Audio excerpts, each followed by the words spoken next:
Beta, question number 9, you have to only see in which of the following expression prime factorization has been done. You can see the factors and you can judge whether it's prime or not. Okay, first one, a 24, and the factors given in this option A is 2, 3 and 4, and we know 4 is not a prime number, so this is not in this A part. Prime factorization has not done, यहाँ पे prime factorization नहीं हुआ है.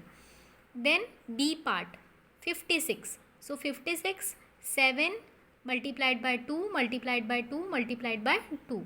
All the factors you can see are prime, so all factors are prime, that means prime factorization has been done, so this is correct.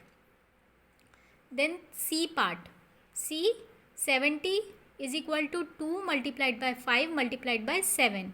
You can see all the three numbers are prime number, that means prime factorization has been done. So this is example of prime factorization, this is the example of prime factorization, but in the A1 2 multiplied by 3 multiplied by 4, it is not here, prime factorization has not done. Okay, then D 54, 2 multiplied by 3 multiplied by 9, again 9 has come, and we know कि 9 is a composite number, 9 is not a prime number, so in D part also prime factorization has not done. Here no prime factorization because 9 is composite number, and in A part again 4 is a composite number. So A and D, the question is in which of the following expressions prime factorization has been done. So B and C.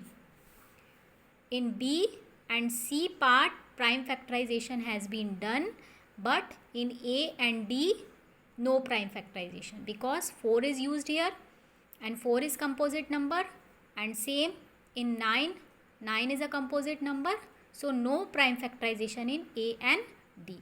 So in A and D no prime factorization, and B and C are the examples of prime factorization. Okay.